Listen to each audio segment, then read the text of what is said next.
I'm Nicole Burley. It is Election Day, Tuesday, November 8th. This is News Nation Rush Hour. Right now, Americans across the country casting their votes in an election which will determine leadership in our nation for the next 2 years. You're taking a live look at a polling place in Philadelphia. Our News Nation correspondents are everywhere, covering the key races the country is watching.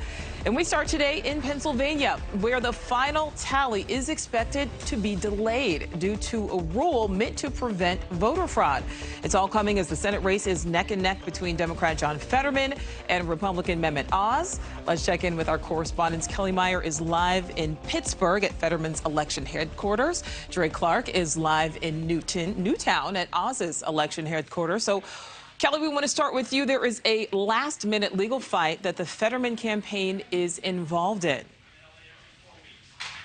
Well, getting involved because this could have a huge impact on his race. They're being called fatal flaws.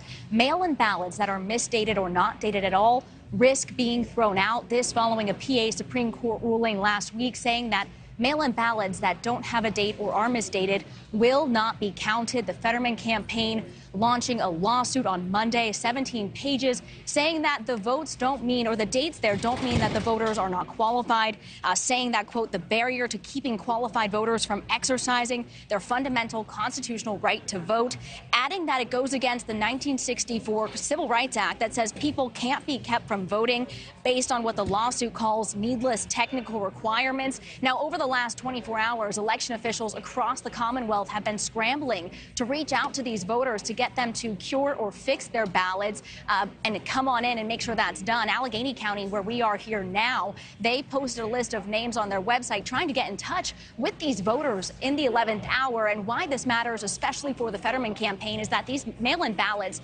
tend to sway toward the Democratic candidate over the Republican candidate. So that means that thousands, if not tens of thousands of votes for Fetterman that have been cast could be rejected. And in a close race like this, where the balance of power is up for grabs, these votes could make all the difference. Nicole?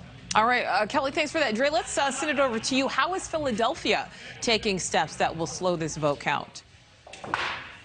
Well, Nicole, good evening. First, let me point out we are here at the Dr. Mehmet Oz campaign headquarters. This is where he will watch the vote totals come in later on this evening. Meanwhile, about 45 minutes away from here in Philadelphia, election officials are warning it could take up to 3 days to get the final vote count actually complete. As of this morning, that's because city officials voted in favor of reinstating something called poll book reconciliation. This is a process that is done to prevent double voting. So election workers essentially will scan the poll books to ensure that those people who use mail-in ballots did not show up at a polling place today and vote in person for a second time.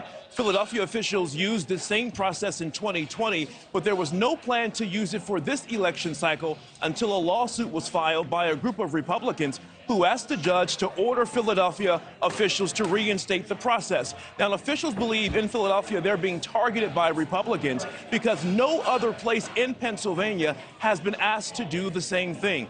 Officials say the vast majority of votes cast in person in Philly will be counted tonight, along with about 100,000 mail-in ballots. But one election official told the Washington Post that before any ballots that were sent in within the last day or two can actually be officially counted, again, workers have to scan those books to ensure this is not a case of double voting, and that will essentially delay the count a few days. We may not know until Friday what the official final vote count is in Philadelphia. All right, Dre, Kelly, thank you both for that. Hey, thank you for watching. Please go to newsnationnow.com, newsnationnow.com, and you can find News Nation on your television provider. And don't forget to click the red subscribe button down below. Then you will get more of News Nation's fact-driven coverage.